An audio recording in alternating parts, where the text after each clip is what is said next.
Today on the Lazy RPG Talk Show, we're going to look at the Monster Vault 2 Kickstarter from Kobold Press.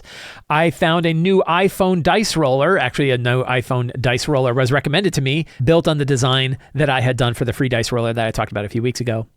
We're going to talk about Free5e, a new project being done by Dale over at Wormworks Gaming. He's just getting started that, and we're going to talk about that. D&D Beyond posted some videos about the D&D 2025 Monster Manual. We're going to dig into those previews a little bit, talk about what we're excited about, and talk about what else Wizards of the Coast can do for us this next year. Today's main GM topic is going to be how and when to fudge without dice. And we're going to cover more questions from the Patreon Q&A, all today on the Lazy RPG Talk Show. I'm Mike Shea, your pal from Sly Flourish, here to talk about all things in tabletop role-playing games. The Lazy RPG Talk Show is brought to you by the patrons of Sly Flourish. Patrons get access to all kinds of tips, tricks, tools, adventures, scenarios, source books, and other materials to help you run your fantasy RPGs. You also get to join the Lazy RPG community over on Discord, and you help me put on shows like this. To the patrons of Sly Flourish, thank you so much for your outstanding support. Monster Vault 2 by Kobold Press. Kobold Press has been running Tales of the Valiant. Oh, it shows that I'm a backer. Tales of the Valiant is a 5e version, the 5e house guide, the 5e house RPG for Kobold Press. Very popular publisher in fantasy role-playing games and for 5e. And they have done the full Tales of the Valiant suite, which was the Tales of the Valiant Monster Vault, Game Master's Guide, and Player's Guide. And now they're doing the Kickstarter for the Monster Vault 2, a new book of monsters. People love monster books. I have a couple of disclaimers. I have numerous disclaimers before I dive into this. Disclaimer number one is Kobold Press did compensate me to talk to you about this project. In total truth, I'd have talked about it anyway. So that disclaimer number two, I was also paid to write 2 sections of the Monster Vault 2. One of them a monster, which I like to do whenever I have the opportunity to write a monster for a monster book. It's pretty straightforward for me to write a monster. But they also commissioned me to write a section of the book about Doom points. We've talked about Doom on the show. I talked about expanding Doom points. They saw the video I did about Doom points and liked it and said, hey, would you like to write about Doom points for us? And I said, sure. So they also commissioned me for that. So I have 2 pieces of this book that I wrote and was paid to write. And I was also paid to help promote this to you. I would have promoted it anyway. I think you know how much I love Kobold Press. Tales of Valiant Monster Vault 2, new monster book. They seem to be doing pretty well. 2,300 backers with 25 days to go. And they have, check it out. Are you ready for it? 1-click preview. Look at that. 1 click, you get to download the PDF. That is always, I would have, even though they compensated me, I would still have given them crap if they didn't have a 1-click preview. But it's a really good preview. And a 25-page preview shows you what's going on and lots of cool things. So, of course, big piles of monsters. I really like the Kobold Press design of monsters. It is my favorite physical design, like what the stat block looks like. Let's go pull up a stat block here. Let's see, we'll go with this dust cloak, right? I really like their style. It's clean. It's easy to run. It focuses on the important stuff. I love that they have combined ability scores and ability bonuses and saving throws all into just 1 line rather than 3 lines, which is what the 2025 Monster Manual does. We'll talk about that. And we'll complain about that later.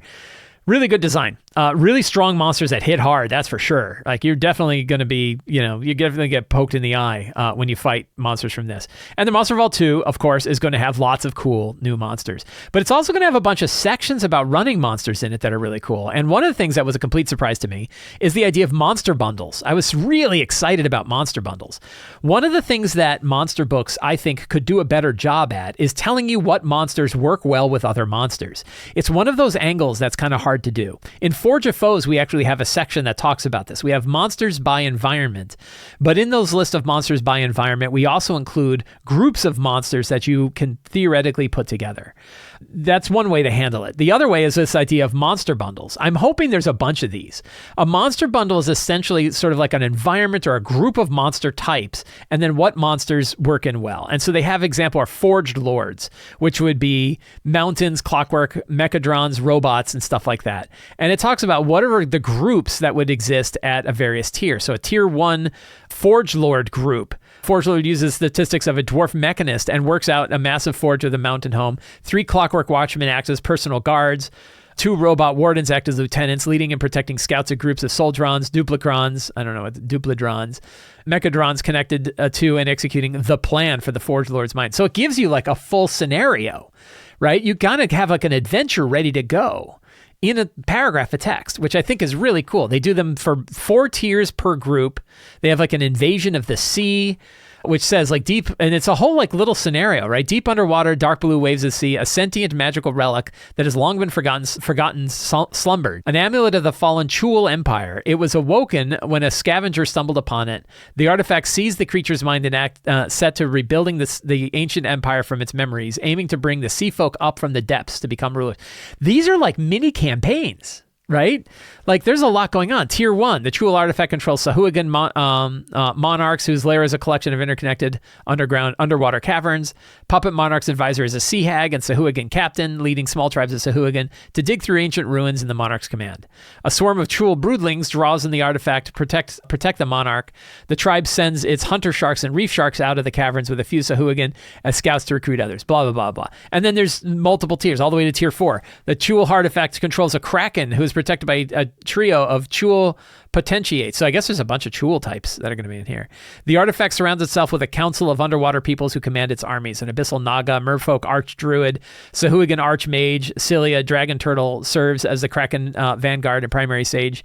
Weapons against nearby ships and coastal cities, paving the way for its Chul, merfolk, Marrow, and Sahuagin armies. Pretty neat.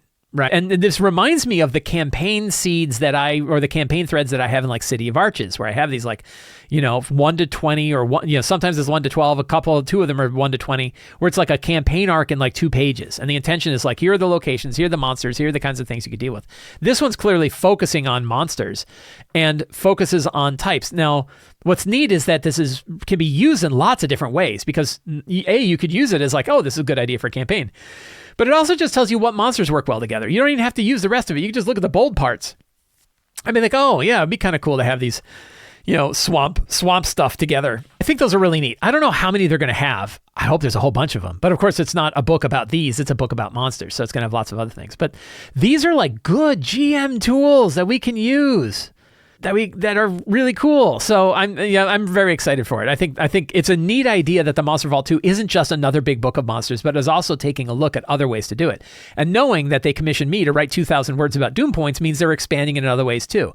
So I think we're getting sort of a miniature expansion of a Game Master's Guide that's being put inside of a monster book as well. I think that is going to be a very useful thing. And that's the Monster Vault 2 by Tales of the Valiant. Looks really cool. A couple things. I just recorded a show with Kendo, the community, the streamer for Kobold Press.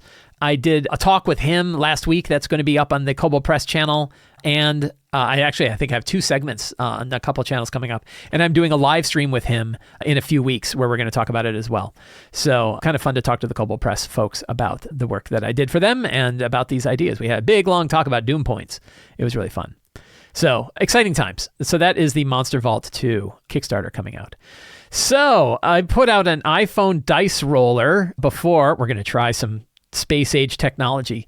And Jonathan Peach out to me and said, hey, I took the design idea that you had for that and built an iPhone app for it. And I was like, oh, let me try it out. And it's free to download, doesn't steal all your personal data, doesn't require an internet connection, and it's really cool. So it's absolutely free to sign up or free to download this app. It's a standalone app that sits on your phone. Very, very cool. I took a couple of screenshots of it from my iPhone. So this is really the one that you need to see. You press on the buttons and it rolls the die. You can increase or decrease the number of dice that you roll by pressing the plus and minus keys. You can increase the modifier and you can create custom dice of any set. This is exactly the same kind of stuff that I had in the free, that I still have in the free dice roll at slyflourish.com/dice. And a couple of tricks for this that I used it and I was like, this is great. You should do these things. And he's like, I already did those things. And I was like, oh, I should have read the instructions. So I'm going to tell you the things that I didn't know. That one is when you hold down the plus button, it goes really fast. So that way, if you need to do like 24D4, you can hold it down and get to 24 really quick. That's one big one. The other one is you can reset any of those 3 things, dice, modifier, customs, by pressing and holding in the middle, and it will drop back down to 1 or 0 or whatever. So it's a real quick way to, if you do a 24-sided custom die, you can hold down the button and it'll get to 24 pretty quick. and then you can roll your D24. And then if you hold in the middle, it resets it back to whatever the default was. So the default is 1 for die, 0 for modifier, and 3 for the custom die. So really cool. I'm using it on my phone. I like it a lot, and it's a far easier way to have an offline die roller. This is for iOS, right? This is for your iPhone device, iOS device. I don't know if there's a Chrome one. I don't use an Android phone, so I can't say if there's a Chrome one or not, but I thought it was really, really cool. So you can find a link. It's called Crit Happens is the name of the dice roller. Crit Happens, available on the App Store. I will have a link into the show notes so that you can do that. Free5e. I have certain house rules for how I cover crowdfunding campaigns and things like that. There's a few different ones. One of my house rules is that I don't promote a crowdfunding campaign until it's actually going. I don't think there's a lot of use in trying to do, people who run crowdfunding campaigns, unless it's my own. If it's my own, then all bets are off. People who run crowdfunding campaigns definitely want people like me to talk about them as many times as possible. But generally speaking, I talk about it once. I do one segment on a show to talk about it. And I don't do it before the crowdfunding campaign is going because I don't think it's real valuable for you when you can't really do anything. Now, of course, with notifications, stuff like you can. I'm making an exception for this one because I think it is an outstanding idea. So Free5e is what it's called. Free5e is going to be a Kickstarter. You can launch and support and be notified of this Kickstarter. Free5e is being done by Dale at Wormworks Gaming. Dale is a fantastic dude, fantastic creator who has a big focus on accessibility in gaming and trying to expand gaming out to lots of areas where gaming typically doesn't reach, particularly with marginalized people. And that includes people in other countries where their economies do not necessarily support big $50 books for them to buy for RPGs. Free5e is going to be taking the best components from various system reference documents for 5e, including the 5.1 SRD, including the Level Up Advanced 5e system reference document, and including my own stuff from the LazyGM resource document, which is released under a Creative Commons license, and our LazyGM monster document material that we put together from Forge of Foes, which are also available in a Creative Commons document. And because they're all Creative Commons, he can put them all together and build pieces out to build a full version of 5e, a fully playable version of 5e.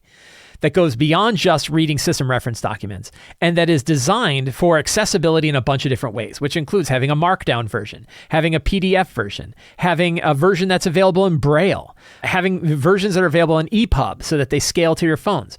So the idea behind it, I talked to him about this, so I don't know if all of this is on the site, but he and I have had conversations about this, about how to get it out there. And then, and the other one is the PDFs are going to be specifically designed to go to print-on-demand shops, which means you pay for a print-on-demand version in whatever the economy is of the country that you happen to be in. So that makes it far more accessible for people all over the world to be able to download and print or buy a print-on-demand version of this role-playing game. And Dale is looking for funding through Kickstarter and stuff like that with a bunch of rewards to help them do the editing and pay for the layout and pay for all the different design ideas that need to go in there. They're still talking about exactly what the components of all of it are going to be, with an intention of making it as big as possible. But a lot of that is going to depend upon funding. So he and I have been talking about, I offered to him to offer unsolicited advice, sometimes solicited, sometimes unsolicited advice about where I think that this can really work out. And he and I have been talking back and forth. And even this morning we were talking about it. Regardless of how all that goes, I think it's an outstanding project. I think it's a great way for the whole world, for everybody to be able to get a hold of this RPG with no tie back to any one single company or source. The thing about this is the entire results of this work are also going to be Creative Commons, which means that Dale himself loses control over the project as soon as it is published. Right? Loses as in, you no longer have to worry about what he's doing with it because you now can do whatever you want to do with it. So I think it's a really great way to think about 5e that goes beyond big companies that are putting out their material in system reference documents in the Creative Commons are outstanding. That's a really good way to make sure it's a great Ulysses pact, right? You're saying that whatever else happens, this is out there and you can use it to publish your own games. In this case, it's not even just about publishing games.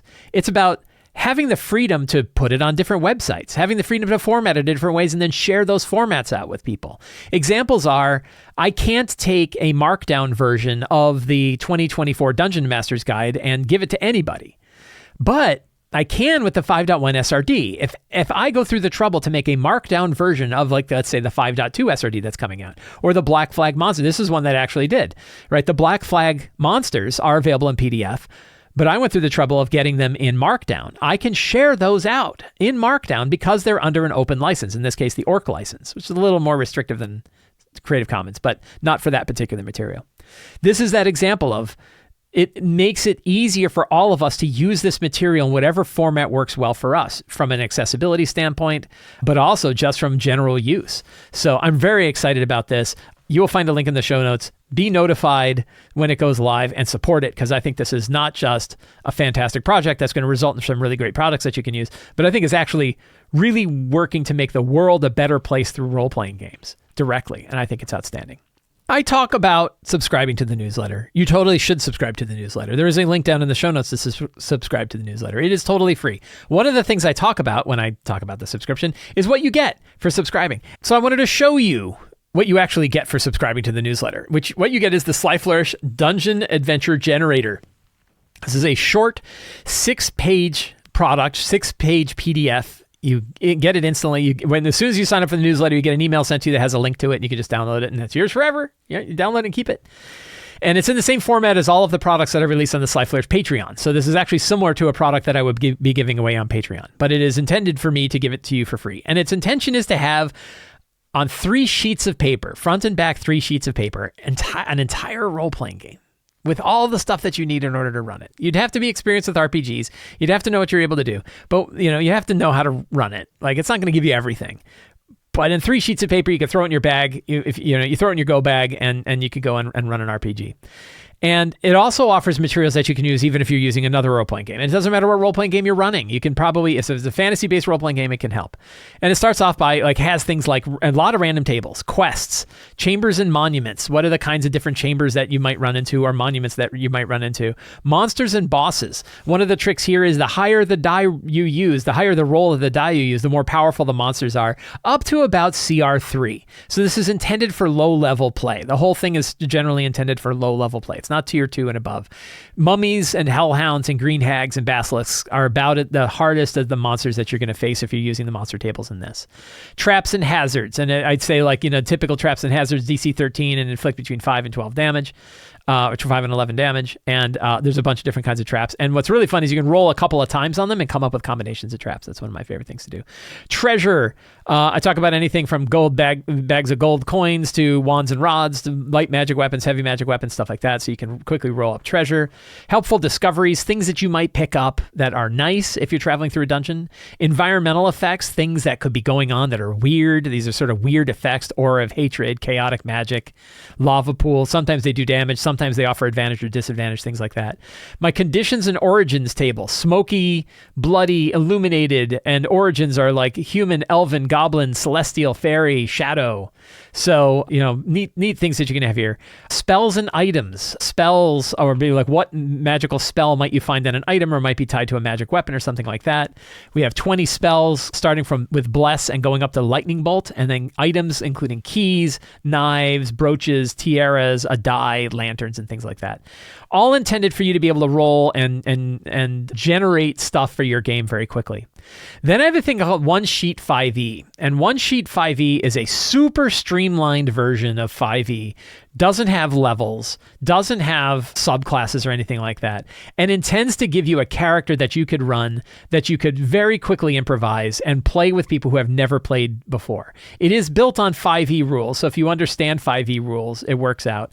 And you build a character in it. You start off by setting your ability scores, which are 3, 2, 2, 1, 0, -1. You pick an ancestry, and then you pick a class, and you get some equipment. And the equipment is basically here's a common list of equipment that you have, but it's intended to be first level. The intention that you can build a quick first level character off of a single sheet of paper. That was the intention here.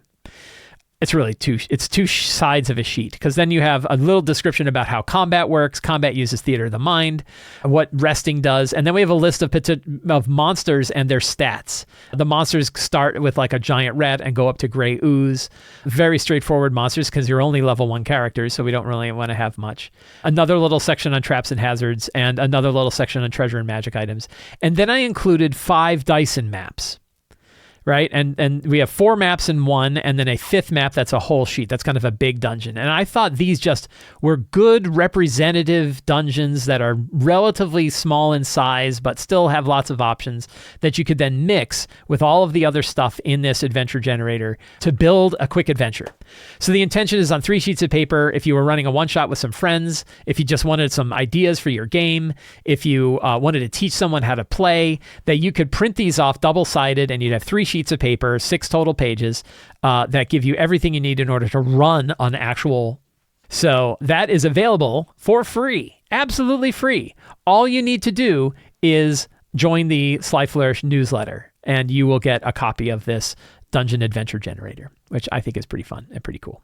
This past week, Wizards of the Coast has fired up their marketing machine for the 2025 Dungeons & Dragons Monster Manual. They've had a couple of big videos. One they did was an overall video. I think it was a little bit more than an hour. It was a pretty long video. And then they did one about dragons.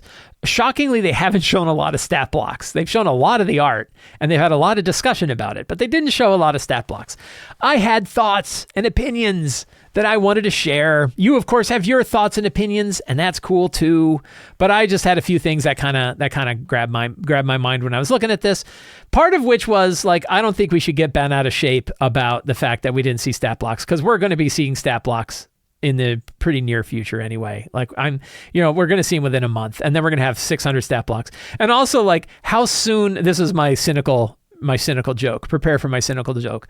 Why am I looking forward so much to opening a book, reading it, and then going, well, that's not how I would have done it, which is almost certainly what I'm going to do. And not because their design is the worst, but we're all tinkerers. Many GMs are tinkerers. And then those of us who have gotten now familiar and comfortable with designing stat blocks or changing monsters and stuff are immediately going to open up and go, well, that's not how I would have done it. Oh, 4 new vampires. Very cool. Well, those aren't how I would have done it.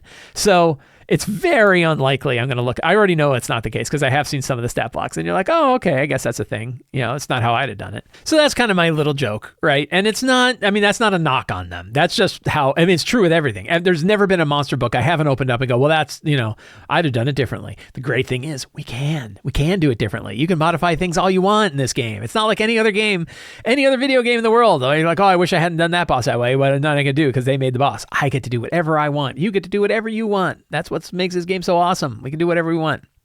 So yeah, so I'm eager. I'm looking forward to seeing it, but I'm not like, oh, we should be seeing stat blocks. No, I don't really care. That's fine. They can do what they want.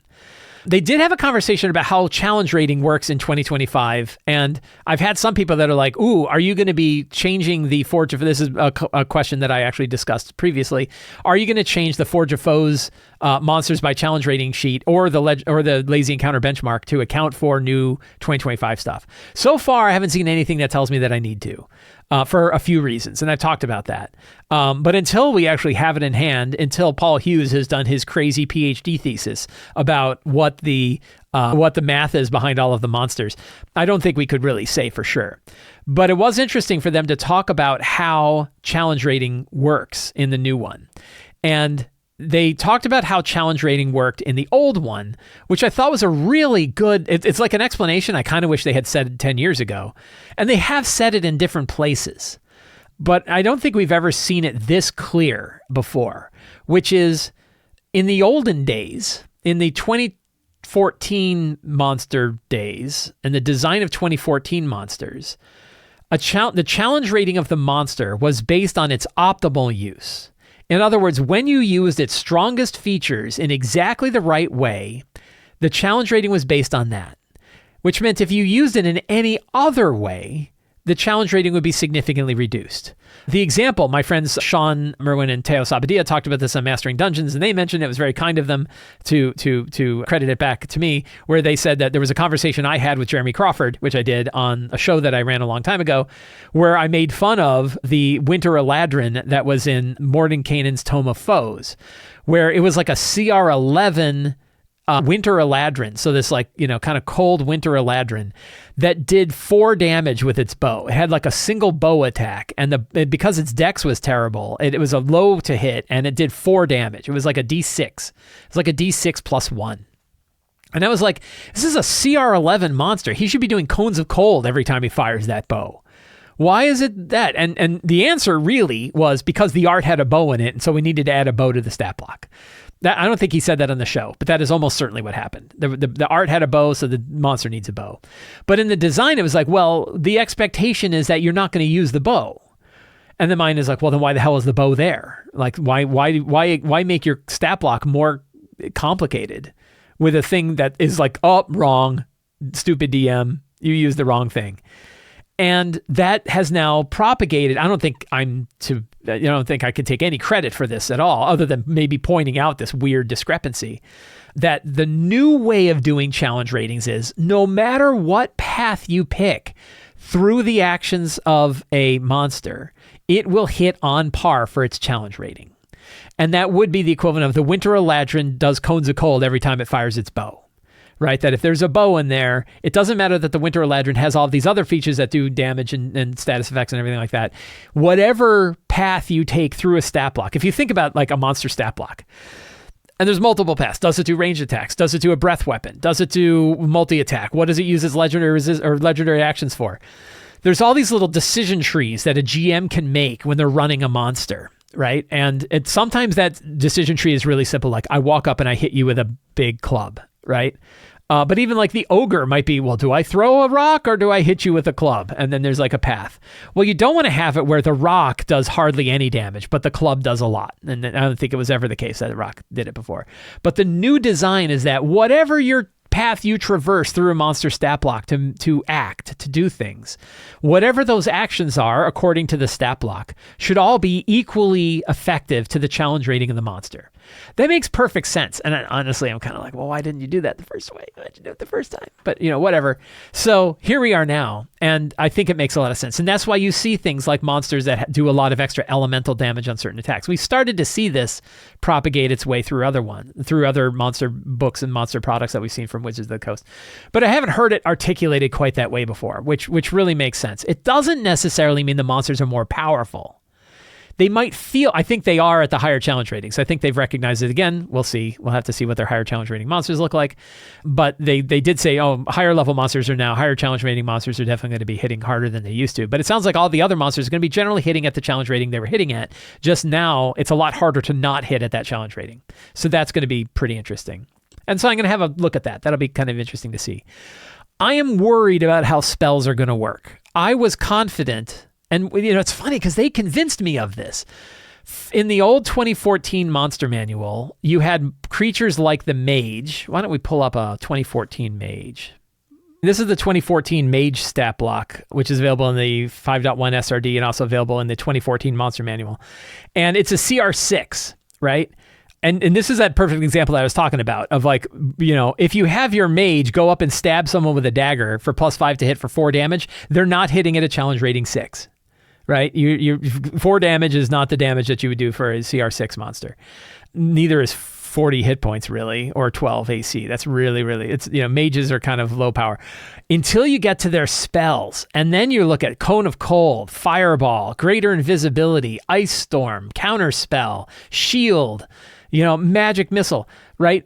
When you get into the spell listings, now this guy's hitting pretty hard. If you have one that's using Shield, it has mage armor already. Well, now it's got an effective AC of 20 and it could use Counterspell instead of Shield to negate spells, and could have Greater Invisibility so you can't really see it or target it, and it's hammering you with spells like Fireball and Cone of Cold, which it gets 1 Cone of Cold and then 3 Fireballs, unless it's using Fly, unless it's using like Greater Invisibility or Fly. And it has Misty Step, so it can zip around as a bonus. It does a lot of stuff, but all that stuff is locked up in the spell listings. The problem with this design, a lot of people had trouble with this, was that meant you had to know what the spells did in order to run the mage at an effective challenge rating. And that meant looking up the books. That means like you have your monster manual, you open it up to the mage, you're like, oh, I'm going to cast Ice Storm. I don't know what Ice Storm does. I don't remember, right? Now I've got to go get the player's handbook and open up the player's handbook and read Ice Storm. So they recognized that difficulty, which meant if you look at if you look at Monsters of the Multiverse, so if you look at Mordenkainen's Monsters of the Multiverse, it's not a mage, this one's beefed up. You have the Evoker Wizard, right? And the Evoker Wizard still has spells like Ice Storm and Lightning Bolt and Mage Armor and stuff, but it also has this Arcane Burst attack. Makes 3 arcane burst attacks, +7 to hit, 25 force damage. So it does 75 damage just by bursting. Then it has Sculpted Explosion. It unleashes a magical explosion of a particular damage type, gets to pick the one. It erupts in a 20-foot radius. It's essentially like a fireball, DC 15. On a failed save, it does 40 damage of a type or half on a failure, right? Which is very effective. That means that for it to act as a CR9 with 121 hit points, it is able to effectively act at that challenge rating. It's still a little weak. Using Arcane Bursts and Sculpted Explosions alone. That means you don't even need to know what the spells that it has are. I'm a little worried that they're going to revert back to having the spells in just listed and that you have to look them up in the player's handbook again. And that they might not act at their challenge rating without using spells. So a big outstanding question I have is, how do spellcasting monsters work in the 2024 Monster Manual? The good news is it kind of doesn't matter because I now have monsters from multiple books, including Level Up Advanced 5e. Let's take a look at theirs. So Level Up Advanced 5e has a CR6 mage as well. And what they did, what Paul Hughes did in his design, first of all, more hit points, right? More than 50%. Still has the spellcasting stuff, but in the actions, it has listed the spells that it can use. Firebolts, Fireball, Dimension Door, Greater Invisibility, Cone of Cold, Misty Step, Counterspell, Shield. They're listed in the block so that you can just use them right there. Tales of the Valiant, let's see, Black Flag. So the mage in Black Flag is more of the use the arcane bolts. Like this case is CR6, makes 3 arcane bolt attacks, can replace 1 with a use of spellcasting. So what's interesting is it can cast 2 arcane bolts and then hit you with a Cone of Cold. That's meaty. But also the dagger attacks, makes 3 dagger attacks, +3 to hit, which is pretty lame, but does 2 piercing plus 13 force damage. So it's doing 15 damage 3 times, 45 points of damage. Arcane bolts are 6 to hit, 16 damage. So it still hits at its challenge rating when you're just using arcane bolts, which is a nice simple way to say, hey, I've got this. But then you also have these spells. I will say that the mage stat block in Black Flag still buries some of its best stuff, like Greater Invisibility and Cone of Cold, in the spell block. It's still pretty effective if you're just going to have the mage throw out arcane bolts, though. That still seems better. So I am curious to see what the 2025 Monster Manual does with the mage as an example. And I hope they don't bury its best abilities inside spell listings. So we're going to have to see. So what's really interesting to me is that we're in a very different state for D&D and for 5e now, today, than we were certainly back in 2014. In 2014, there were no other 5e monster books to use. You had whatever the Monster Manual, when it came out, that was what you had, and that's what you used most of the time. It was a while before there was any other monster book. I know that Tome of Beasts from Kobold Press probably took some time to do. I think it was years before we saw another real core monster book. And because remember, the system reference document wasn't even out for 2 years. It was 2016 before we had the system reference document for 2014 D&D. But now we're surrounded by monsters. You can use the ones from the 2014 Monster Manual if you like those. You can use them from many different books. So we have, everything from Flea Mortals by MCDM and all of the Tomes of Beasts from Kobold Press. We have the Monster Vault from Kobold Press. We have the Level Up Advanced 5e Monstrous Menagerie. We have so many different monster books that really, we just kind of get to pick. And then I, of course, and myself and Scott Gray and Teo Sabadia wrote Forge of Foes. And Forge of Foes' idea was, here are the materials for you to be able to build your own monsters. So you don't even need those. And you could like all the different powers they have, but if you want to beef them up, you could just use the stats from Forge of Foes and you can beef up any monster you've got.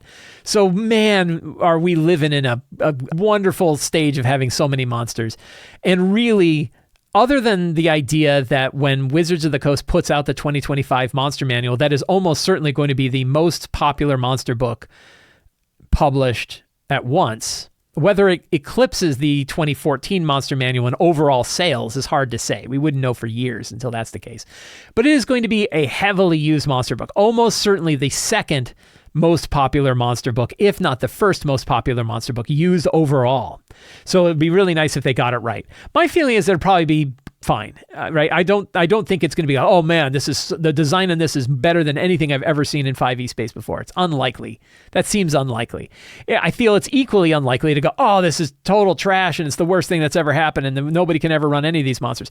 I don't think that's likely either. I'm optimistic that it will be better than the 2014 one, which means we're in a net positive, right? And I think that will be really good. So I'm looking forward to that.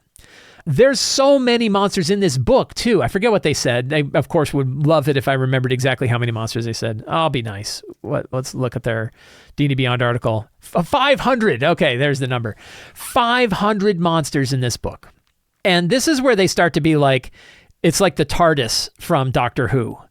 Oh, it's got 80 more monsters than the 2014 Monster Manual had. And you're like, okay. It's got more monsters than we've ever published before. Okay. It's got huge, like third of a page or half page art that shows monsters in context rather than just a flat, diagram of a flat picture of a monster. It actually shows the monster in context, which means there's bigger and more art. Okay. What's giving? Oh, again, we know it's physically biggest in page count. It's 384 pages, but the old one was like 320. And we know the font size is also bigger as well. In an analysis, Mastering Dungeons did a little bit about this, and myself and some friends did a little bit about this, trying to figure out page counts or word counts. And what we figured is that the word counts of the Player's Handbook and the Dungeon Master's Guide are roughly similar to the word counts that the original 2014 books had. So while the pages are bigger, while there's more stuff in them, the overall word count is about the same. And that's because they increased the font size. The font size of the 2014 books are smaller than the font size in the 2024 books, but it's about the same number of words. But if the Monster Manual has 80-some monsters more and bigger art, and the font size is bigger, that's going to make up for any of those extra pages. What's going to give? What's not going to be in it? And they're not going to tell us what's not going to be in it. One thing we learned from other YouTube folks, which many people are disappointed, I was not surprised, is that there is nothing about how to build a monster in the monster book. That the only material that Wizards of the Coast released for building a monster is inside the Dungeon Master's Guide, and that is really anemic. Good news is there's a book, Forge of Foes, written by myself and Scott Fitzgerald-Gray and Teo Sabadia, that gives you all kinds of stuff about how to build monsters. So if you want to build monsters for 5e, and it looks to be totally compatible with D&D 2024, if you want a great book about monsters, check out Forge of Foes. And other publishers have also put out material for how to build monsters. Both Tales of the Valiant and Level Up Advanced 5e have excellent guides for how to build monsters that go way beyond what you see in 2024 Dungeon Master's Guide. But I'm also worried that the lore for monsters are going to be less too. I'm worried there's going to be fewer words per monster, certainly per monster, but even like fewer words in general. And that kind of hurts because what's the context they're giving? And this is one where I really think like the Level Up 5e Monstrous Menagerie has done better than any of the other monster books I've seen, which is by offering table usable material that you don't see in typical monster books. The example section is hags, right? It has very typical discussion about hags. This is from the Level Up Advanced 5e Monstrous Menagerie. It was my product of the year a couple of years ago. I still use it all the time. I use it in all my games. It's a fantastic monster book. I really, really dig it. And it has like the typical write-up, but I bet you we're not going to see write-ups this long for a lot of the monsters in the 2025 Monster Manual because they don't have the room. But then you get this stuff, legends and lore. Right? When you roll an Arcana or Nature check, here's information the characters can learn about hags. Very few monster books have stuff like this. Hag encounters. This is when I was talking about, like, you got hags and you know what other monsters are there, right? Sea hags with coral fish. Sea hag with chul, killer whales, marrow, water elementals, or will-o-wisps. It tells you what monsters hang out with other monsters. And it includes a specific treasure section. What kind of treasure do you get? 3 hard candies. Each acts as a potion of water breathing. That's really specific to hag stuff. This is super valuable, right? If they defeat this encounter, here's the treasure. You can use just the treasure if you want. Wilderness signs. What kind of information might you see about a hag while you're going and exploring? You can roll a d4 and you get it. All of this stuff is not just general description of the monster. This is table usable material to help you build and run your games. And it's all in the book. You don't have to look up a second book. Settlement sign. I picked the right one for all the cool stuff, right? Settlement signs. What show you that when at the nearby settlement is under a hag. Underground signs, things you might find if you're exploring. Behaviors. What is the hag doing? Hag names. Baba Chicken Bone. That's pretty funny. Grandmother Black Teeth. Really useful stuff. I think I picked. This is not representative of every single thing inside the Level Up Advanced 5e Monstrous Menagerie, but they do have a lot of these kinds of things for a lot of the monsters. And then you get to the stat blocks, right? Then you get to see what the actual hag does. And then it even has a little like combat, what the hag does here. It has, lots of stuff about hags. There's like 5 pages about hags. Now, this is not fair, really, but I did just sort of pick hag out of a hat. And the hag happened to have 5 pages of stuff, 6 pages of stuff. So there's lots of stuff about hags in here. But many of the, even like Half Dragons has environments which include encounters, signs, behavior, other things. A lot of the monsters, harpies, right? The harpies is not a crazy, it's not 5 pages of harpy, but it still has legends lore. It still has the encounters. It still has signs and behavior. Hellhounds has encounters, right? And it includes treasure and things like that. It still has signs and behaviors. Lots of the monsters have this stuff. And this is what we need. This is the stuff that helps us run our game at the table. I don't think we're going to see this in the 2025 Monster Manual. One of the things that we already got a preview of, and I immediately made fun of it, and I'm going to make fun of it again when I have it, because I don't think they did this, is one of the things they talked about was, we also have treasure listings for monsters. So on some of the previews, we saw very few previews, but we saw, I think like some other YouTube folks had a previews, and one of them was like for the Cyclops. And what they said was, we list the dragon, we list the treasure with it. And you're like, that's cool. So like there'll be some example treasure that this monster might have. Very useful stuff. It turns out, no, it tells you which treasure table to roll on in the Dungeon Master's Guide, like armaments or like magic items or like stuff like that. Now, we only saw one, but the one I saw said treasure : armaments. And I think it was the Half Dragon they showed. And it said treasure, armaments. And I was like, that is literally the second least thing you could do next to saying treasure : treasure. Like, why not offer some examples of the kinds of treasure this monster might have? Because then I can use that and I don't have to go to the other book to look it up. Don't make me look things up in other books. Too late now, right? Like, book's printed. Their book's already done. We're going to have it in a month.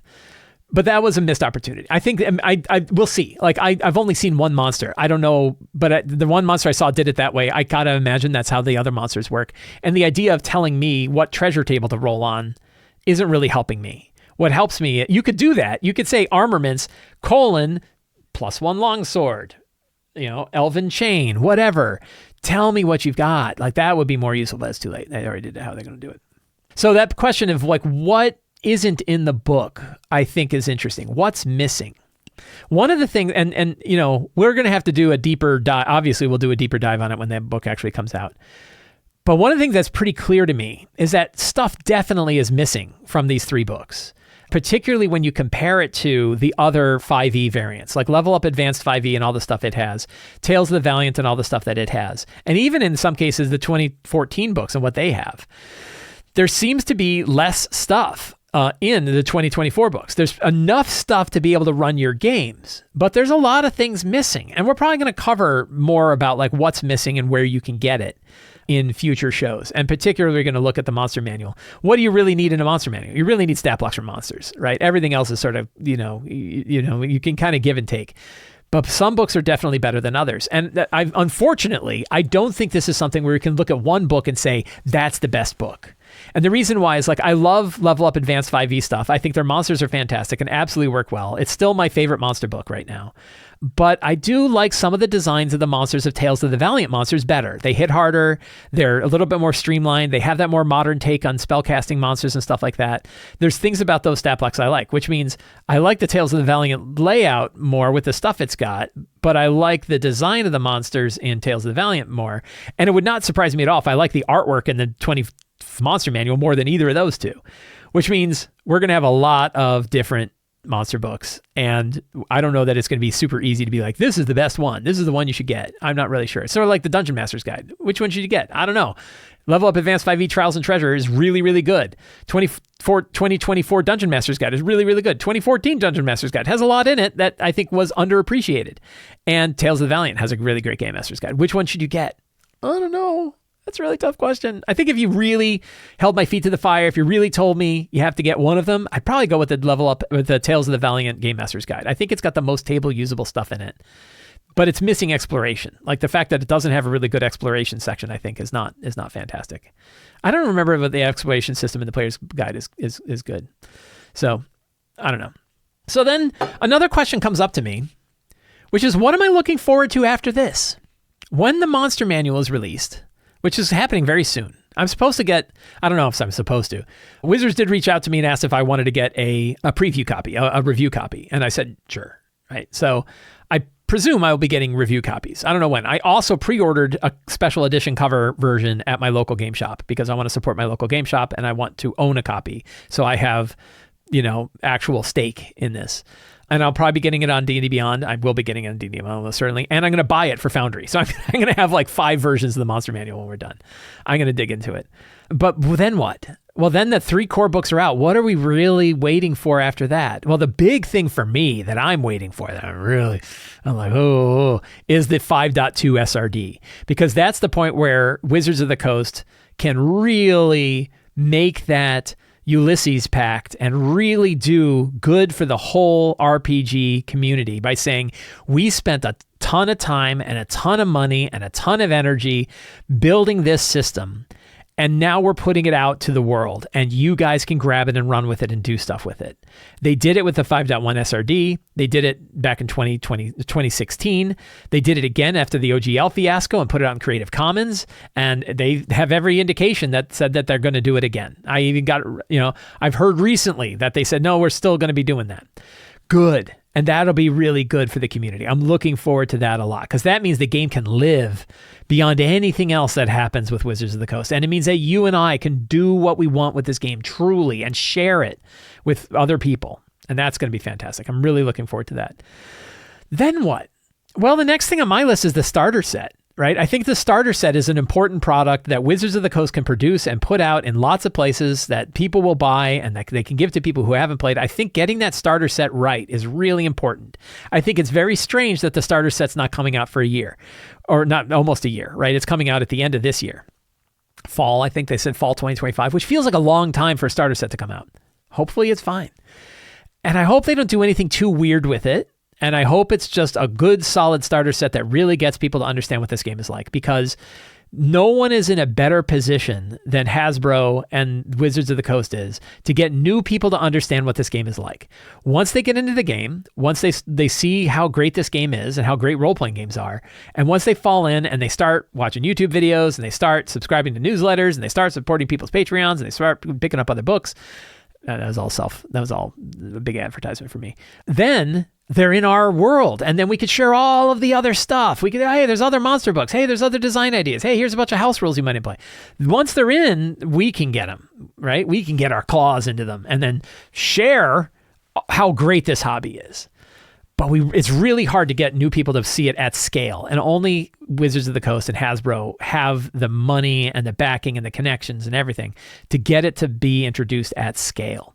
So I'm really looking forward to that. But honestly, at that point, they become another publisher. And I know, like, when we say that, it sounds like an insult. Oh my God, you're saying they're as bad as Kobold Press. You're like, I love Kobold Press. Kobold Press is fantastic. At that point, I am eager to see the products they put out in the same way I'm eager to see the products that every other publisher puts out.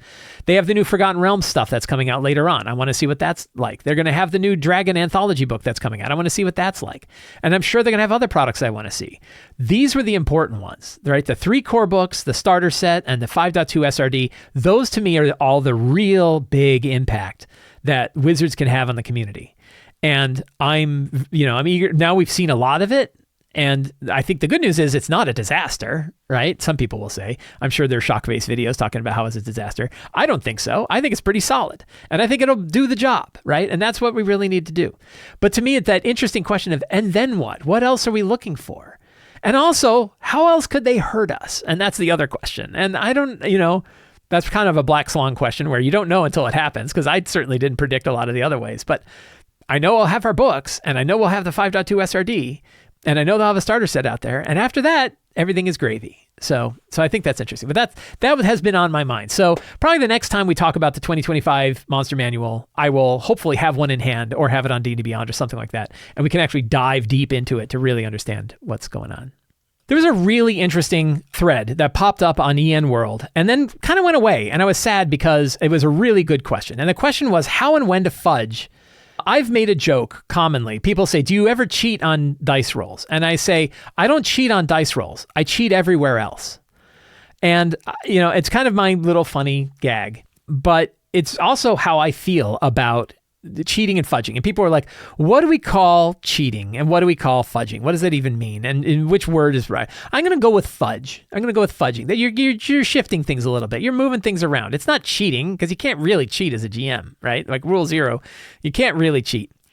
But, you can, and you can't really cheat. You can't really, but you can fudge things. You can kind of go against. So when we think about this conversation, when and how and under what circumstances and how do you do it and why what is it even like? What even counts as fudging? And I think you can narrow fudging down to changing things in the game during the game. I'm pretty sure everyone would agree you can't really fudge things during prep. Even if you're modifying monsters, you're changing spells, you're deciding how many monsters are in or out, you're shifting layouts, you're cutting off parts of dungeons, you're changing your maps. Pretty much everything you can do on the GM side during prep. I don't know that very many people, I would assume the vast majority of GMs would recognize that during prep, everything goes. You want to modify a monster? Modify a monster. You want to change magic items? You change magic items. You want to shift things around? That's not fudging. That's just design. That's just GMing, right? That's a lot of people in the thread said, everything you said is fudging, I consider to be good GMing. And they're like, well, they're not mutually exclusive. Counting as fudging is really changing the game during the game, I think is where people start to talk about fudging. And what doesn't count is anything that you do during prep. Doesn't really count. And an interesting one is when you start to talk to the old school gaming group about what counts as fudging for them. They do not consider rolling the dice and coming up with ideas by the die roll during a game as fudging either. It's kind of funny though, if you think about it. It's like, well, if I come up with something out of my head, that's fudging or cheating.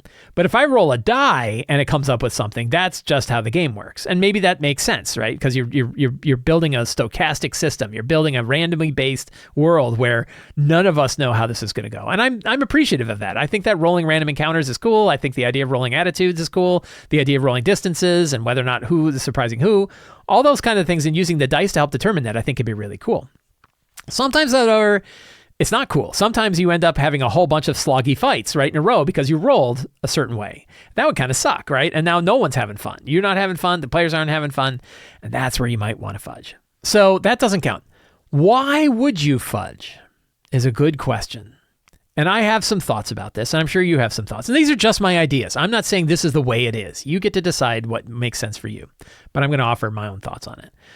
Why fudge? To change the fun and the pacing of the game is one reason why you would fudge. To keep things moving along, to move the game forward is a reason to fudge. And to help the mechanics of the game meet the story of the game. Sometimes the mechanics slip away from the story or the way things ought to be in the world because the mechanics are weird. And in that case, you might want to fudge. Those are some reasons why I think it's okay. When would you not want to fudge? What are some things where you don't want to fudge? And I would say you don't want to fudge to remove agency from a character or a player. This is that idea of, oh, this monster's immune to all of your BS, right? Why? Because I say so. Because I don't want my boss to get hit by all your BS. That's not great. You shouldn't fudge when you're mad. Just because something happened and you don't like it, you're fudging. And you shouldn't fudge because you can, right? Fudging is not something that you should just do. You should have a good reason for doing it. I would also say that fudging in order to force the characters down a particular path is not great either. If you have an idea for the way the story is going to go and it's not going that way, and you're fudging to keep making sure it goes that way, that's probably not great. You probably also have a bigger problem than the fact that you're fudging. You also have the problem that you overprepped down one path, and that now you're kind of forcing everything down that one path. So those, I would say, are not areas where fudging is great. So where do you fudge? Where can you change things? Well, there's a few different places. What does success or failure look like on an ability check is an area where you can fudge. This isn't something that we think about commonly, but you get to decide what success and failure looks like. And the example is, if the rogue is failing to pick a lock, maybe he still gets the door open, but he broke his picks. Or maybe he got the door open, but it was loud and now people have heard stuff. Is it fudging? I mean, I bet you that not a lot of people would think of that as fudging. They're like, no, that's just rolling with the game, right? You're supposed to come up with stuff like that. But if you get to determine how brutal the success or failure is an ability check is, you're really kind of changing things. Particularly if you had one idea before the roll and then you change that idea after the roll. That would be an example. Changing the result of random encounters. If you're rolling on random tables, but then you're like, oh, that's too many, or I don't like that one. Well, now you're fudging again. But there's probably a good reason for it. Oh, God, they fought zombies 3 times in a row. Am I really going to roll another zombie encounter? Maybe I'm going to change this to another encounter. And a lot of games will tell you, go ahead and roll again if you don't like what you get. That's kind of fudging, right? That seems like it's okay. In combat in particular, I have the dials of monster difficulty. I wrote about those in Lazy DM's Companion. I wrote about them in Forge of Foes. Hit points, damage, the number of attacks, and the number of monsters are dials that you can turn during combat to change the pacing of a game. I've talked a lot about this, and one of the key points of those dials I'm going to get to in a moment, which is that those dials, you don't just turn them willy-nilly. You turn the dials when you need to, when you have a reason to turn the dials. That's when you turn them. But they all spring to center, right? They should have resistance in them. That idea of resistance in the dials is something we're going to talk about. But those are common ways to fudge. One common topic that comes up often when we talk about fudging is the idea that is known as the quantum ogre. The quantum ogre is the idea that you build an ogre encounter ahead of time, and then whatever path the characters take, they still run into the same ogre. I had a situation where the characters were going down a bunch of different paths in the mountains, or they were in these caves, and I knew I was going to run a serpent cult encounter. I had my minis set up, I had a beautiful dwarven forge set up, I had all this stuff, and I'm like, whatever direction they're going, they're going to run into this. And the players joked, like, as soon as they peeked in and they went, wow, look at this crazy serpent shrine with all these people. We should go down one of the other paths. And I was like, you can. I bet you it takes you right to that same door. And they're like, oh, it's the Quantum Serpent Temple. Like, whatever direction we go. And I'm like, man, I spent an hour building this Dwarven Forge setup. And it was also like, you want to do this, right? You want to enjoy your characters fighting snake cults. Just do it. But there was this definite meta-gamey joke about I bet that whatever direction we go. But that idea of building encounters that then you force on the players by whatever direction they go is often a source of criticism. I don't really criticize Quantum Ogre. I don't think that's so bad. I think building flexible encounters that you can drop into different places is also a very common GM technique that is often brought up many times as good advice for GMs. So I don't think there's anything about that. So the dials. Right? If we think about fudging as we are, very common metaphor for GMing is we're the man behind the curtain. We're the great and mighty Oz. We're behind the curtain, dorking with levers and wheels and turns, and there's a great big head that's saying things like it's true, and we're messing with the dials and pulling the levers. That's a pretty apt metaphor. I like it. And one of the things we can think about when we are pulling those levers and moving the dials is that they have resistance to them. They aren't just these floppy dials and floppy levers and dials with no springs, and they're all over the place and everything's topsy-turvy. Who knows how many hit points monsters have. We're just turning things left and right. Instead, all of them balance to center. They all balance to the way that it is at first. And then we pull them and they have resistance to them. And they will spring back into place. To kind of expand this metaphor, it means that we shouldn't be changing monster hit points unless we have a good reason to do it. And many times we just use what it says, but sometimes we turn it. And sometimes it has more resistance one way than the other. The hit point dial, for example, has more resistance when you increase it than it does when you decrease it. You should be pretty free about decreasing hit points for the pacing of the game. Increasing is really that idea of this monster had a bigger tale to tell in this story, and they just nuked it with alpha striking. And it would be, everyone will be disappointed if this monster drops too fast. I'm going to go ahead and increase its hit points, right? That's not an unreasonable reason, but that's a stronger turn on that dial. So I often say that we should start first with what makes sense in the world. And that could be random rolls on the tables. It could be whatever the base stats are of monsters that we're dealing with. Whatever makes sense in the world is what we should start with when we're considering acting as a conduit to this world during our game. But we should be willing to bend it for the fun of the players and for the fun of the game. That includes us, right? We should be willing to change it when it increases the fun. If the fun already looks pretty solid, then you just stick with what makes sense in the world. But sometimes you're like, well, what's in the world is actually going to be lamer than if I just turn one of these dials or pull one of these levers in order to make things a little differently. And that's really what our job as a GM. Now, whether you consider that fudging or not is really up to you, and whether you have a problem with that is up to you. And I'm sure many GMs have different feelings about all of this stuff. I know they do. And I'm not saying my way is the right way, but I am saying that these are some considerations for when you're thinking about when and where and how to fudge, what fudging even is, and most particularly why you do it. So that's my thought on fudging, when and how to do it, and how to do it to make our games the most fun.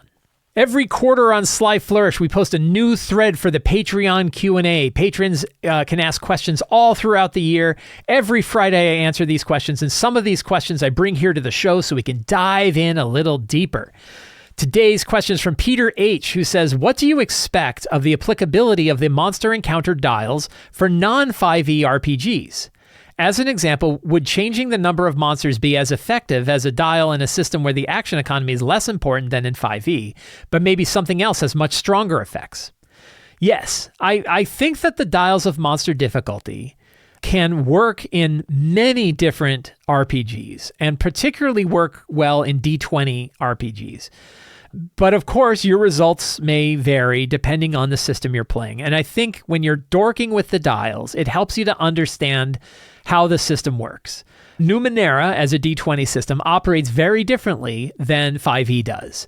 And so increasing the number of attacks or decreasing the attacks or increasing or decreasing damage, Numenera is actually very flexible in all those things. It's not even considered like cheating. Like the monster level is a very flexible thing that you can drop in that does lots of different things.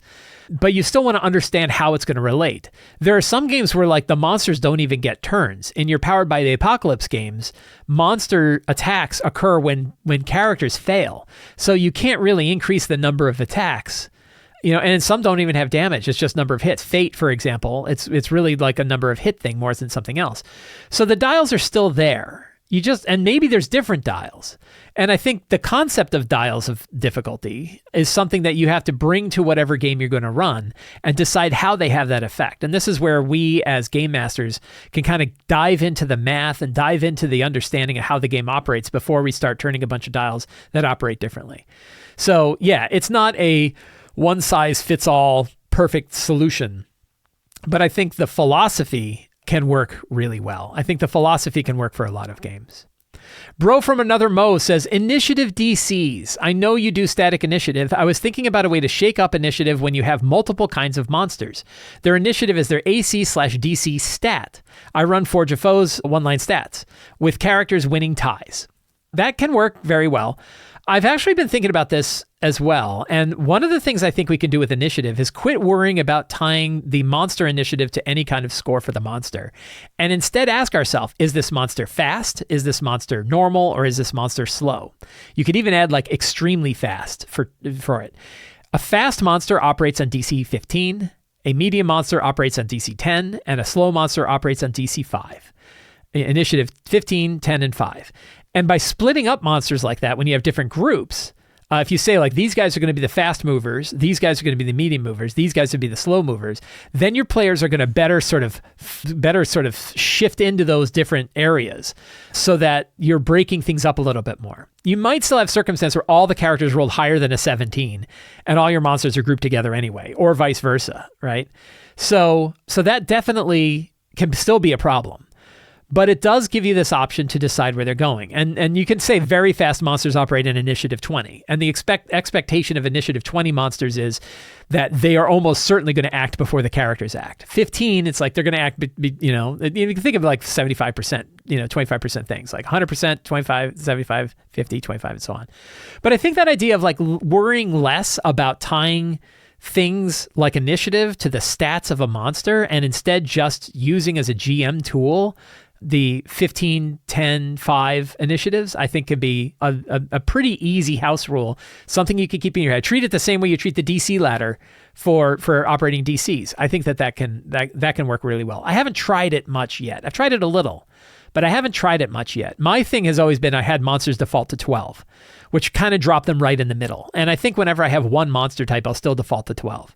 But I might, when I have multiple monster types, I might start doing initiative at different levels to shake things up a little bit more. So we'll see how that goes. Friends, I want to thank all of you for hanging out with me today while we talked about all things in tabletop role-playing games. I hope you enjoyed today's show. Thank you so much for your support. Please check out, let me change that.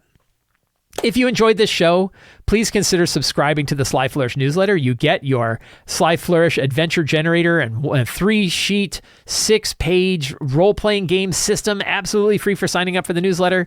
Link for that's in the show notes. You can join the Patreon and get access to all kinds of tips, tricks, tools, resources to help you run your games, plus access to the awesome Discord community and of the awesome Sly Flourish Discord community.